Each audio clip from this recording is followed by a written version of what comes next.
আসসালামু আলাইকুম রহমতুল্লাহি ওয়া বারাকাতুহু। সম্মানিত দর্শক, খুব সংক্ষেপে একটা বিষয় বলে নিই।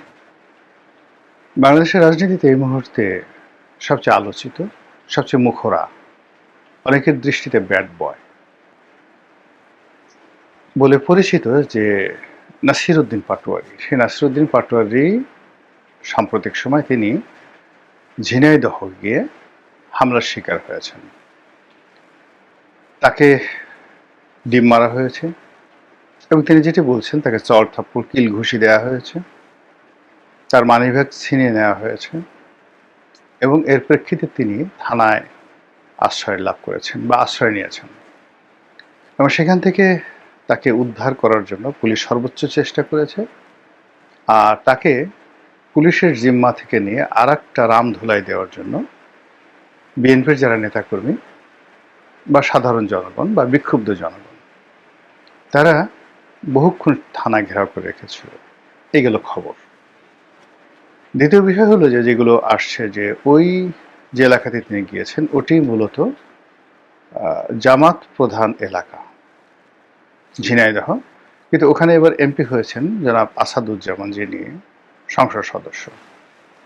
তো সেখানে এনসিপির যারা লোকজন রয়েছেন তারা আসাদুজ্জামানের বিরুদ্ধে স্লোগান দিয়েছেন।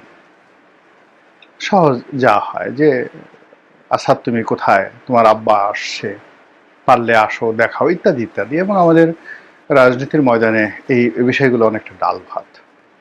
এগুলো যদি কেউ সহ্য করতে না পারেন তাহলে কোনো অবস্থাতেই রাজনীতি করতে পারবেন না। আপনি একটা এলাকাতে গেলেন একটা ব্রিজ উদ্বোধন করার জন্য, মন্ত্রী যেমন আমাদের যোগাযোগ মন্ত্রী গেলেন, এখন তাকে সেখানে ঘেরাও করা হলো, গেলেন উপকার করার জন্য আর লোকজন তাকে ঘেরাও করলো। এলাকাতে একজন এমপি হয়তো দেখা গেল টিআর দিতে গেলেন, কাবিখা দিতে গেলেন, সরকার একটা প্রকল্প উদ্বোধন করতে গেলেন, পান থেকে চুন খসলো, জনগণ সেখানে ঝাড়ু মিছিল করলো, অমুকের চামড়া তুলে নেব আমরা, অমুকের চামড়া কুত্তা দিয়ে কামড়া। এটা আমাদের আবহমান বাংলার মানে একটা গতানুগতিক যাকে বলা হয় ট্র্যাডিশন। এবং এগুলো নিয়ে রাজনীতিবিদ যারা এগুলো নিয়ে কিছু মনে কিছু করেন তারা আসলে রাজনীতি করতে পারেন না। কিন্তু আমাদের এই সময়টাতে গত ২ বছরে রাজনীতির সেই যে টানাপোড়েন বা গালাগালি করা বা একে অপরের বিরুদ্ধে বিষোদ্গার করা একেবারে টপ টুলো এবং মানে একে অপরের চরিত্র হরণ করা, এই জিনিসগুলো রাষ্ট্রীয়ভাবে হতো, সরকারিভাবে হতো, দলগতভাবে হতো। শেখ হাসিনাকে নিয়ে বিএনপি যখন ক্ষমতায় ছিল এমন কোনো অশ্লীল অশ্রাব্য জিনিস নেই যে তার বিরুদ্ধে ছড়ানো হয়নি। তার ব্যক্তিগত স্টাফ মৃণাল, তার ব্যক্তিগত স্টাফ ছিল রেন্টু, তাদেরকে নিয়ে নানা রকম মানে অশ্লীল অশ্রাব্য জিনিস বিএনপি প্রচার করেছে।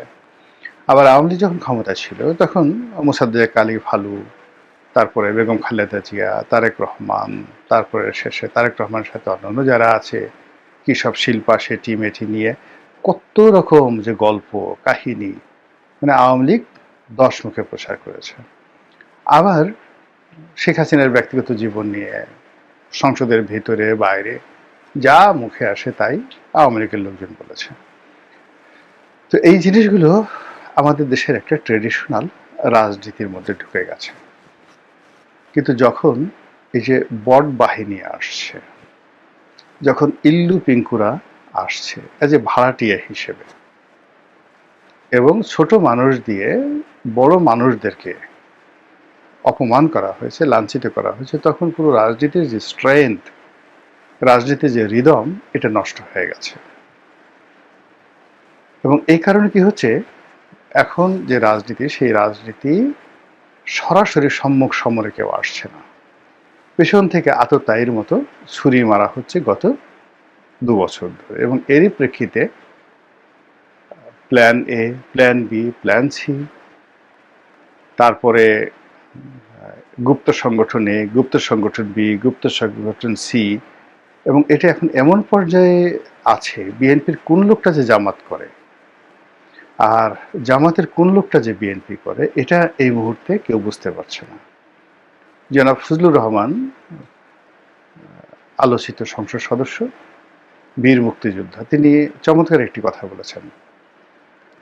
যে জামাত জলস্থলে অন্তরিক্ষে তাদের এজেন্সি বা তাদের গোয়েন্দাগিরি এমন পর্যায়ে বিস্তার ঘটিয়েছে যে মাঝে মধ্যে তার স্ত্রী তাকে দেখে তার সন্দেহ হয় যে এটা জামাতের এজেন্ট কিনা। বোঝার চেষ্টা করুন।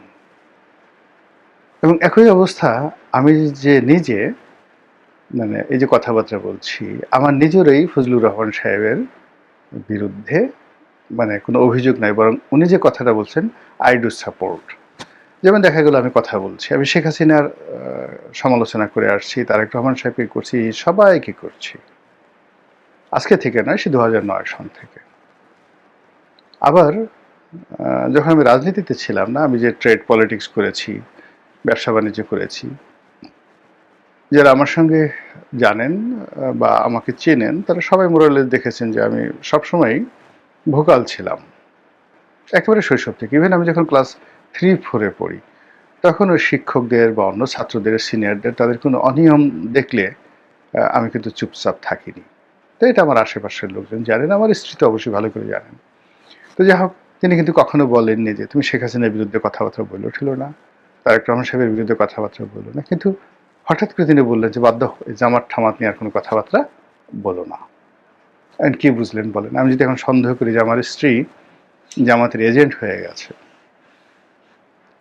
আর এই কথা তিনি বলেছেন, কেন বলেছেন আপনারা জানেন, যে ওই যে বট বাহিনী, ওদের যে বট বাহিনী বিভিন্ন ভিডিও বানিয়ে এ ওর মানে খাট কাঁপায়, এ ওকে বিয়ে করেছে, এ ওর সঙ্গে এইটা করেছে, এইভাবে যে সিনেমাগুলো তৈরি করা হচ্ছে, নাটকগুলো তৈরি করা হচ্ছে, এগুলো পরিবারের মধ্যে যারা শান্তিপ্রিয় মানুষ, যেমন ধরেন তারেক রহমান সাহেব আছেন, তো তার স্ত্রী তাকে সঙ্গত করে অনেক বলবে যে বাদ দাও, এগুলো করলে আমার মেয়ের সম্পর্কে, আমার সম্পর্কে, তোমার সম্পর্কে এত বাজে কথা, বাদ দাও এই সমস্ত জিনিসগুলো।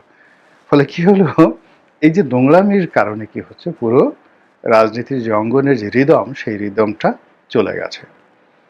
এবং এখানে খুব ওরা যেভাবে, প্রতিপক্ষ যেভাবে গোপনে কাউকে মানে ক্ষতি করতে চাচ্ছে, খুন করতে চাচ্ছে, বদনাম করতে চাচ্ছে, সামাজিকভাবে হেয় করতে চাচ্ছে, আবার যারা ক্ষমতাধর যারা লোকজন আছেন তারাও কিন্তু গোপনে প্রকাশ্যে তাদের যারা প্রতিপক্ষ তাদেরকে ক্ষতি করতে চাচ্ছে। নাসিরুদ্দিন পাটোয়ারি এই মুহূর্তে যেহেতু আলোচিত, এবং এই যে এখন নাসিরুদ্দিন পাটোয়ারি যেভাবে আলোচিত, উসমান হাদিও কিন্তু একইভাবে আলোচিত ছিল। এখন উসমান হাদি যেভাবে তার যে রাজনৈতিক জীবন, সেই রাজনৈতিক জীবনের কোনো ধারাবাহিকতা নেই। সে কি জামাত করতো, শিবির করতো, সে কি জামাত শিবির এজেন্ট ছিল নাকি বিএনপির এজেন্ট ছিল, সে ইনকিলাব মঞ্চ করেছে, কোথার থেকে এলো, অনলাইনে ছাড়েন, মির্জা আব্বাসের সাথে ইলেকশন করছে, একে ডিম মারে, এ ময়লা ফেলে, আর সে তার দুর্বোধ্যভাবে চলতেই থাকে। কোথা থেকে টাকা পায়, কার সাথে কি সম্পর্ক, লেখাপড়া করেছে কোথায়, বাড়ি কোথায়, কিচ্ছু আমরা জানি না। অনলাইনে ছাড়েন, দেখলাম যে তার প্রতি গুলি বর্ষণ করা হয়ে গেছে এবং সে মরে গেছে। সারা বাংলাদেশে তার মৃত্যুকে কেন্দ্র করে উত্তাল হয়ে পড়লো এবং তাকে ঢাকা বিশ্ববিদ্যালয়ে সমাধিস্থ করতে হলো। তার এই মৃত্যুকে কেন্দ্র করে ডেইলি স্টার, প্রথম আলো আক্রমণ ঘটানো হলো। এরপরে ডক্টর মোহাম্মদ ইউনূস সরকারের পতন ঘটে গেল। তো এই যে উসমান হাদির উত্থান, তার মৃত্যু, তাকে নিয়ে, তার মৃত্যুকে কেন্দ্র করে যা কিছু ঘটেছে, এর ফলে কতগুলো বিষয়, বেনিফিশিয়ারি কারা হলো, আর বেনিফিশিয়ারি কাদের হওয়ার কথা ছিল, যাদের বেনিফিশিয়ারি হওয়ার কথা ছিল, লাভবান হওয়ার কথা ছিল, তারা লাভবান হতে পারেনি, আর যারা লাভবান, ক্ষতিগ্রস্ত হওয়ার কথা ছিল, তারা লাভবান হয়ে গেছে। ফলে প্রজেক্ট এ ফেল। যদি উসমান হাদির ঘটনার সাথে হত্যাকাণ্ডের সঙ্গে কোনো চেইন থাকে, গ্যাং থাকে, সেটা ফেল করেছে। আর যারা এ ধরনের কর্মকাণ্ড করে তারা বারবার চেষ্টা করতে থাকে।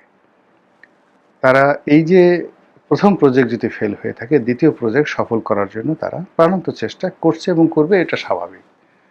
এখন এটা বিএনপি হতে পারে, এটা আওয়ামী লীগ হতে পারে, এটা জামাত হতে পারে, এনি বডি এটা হতে পারে।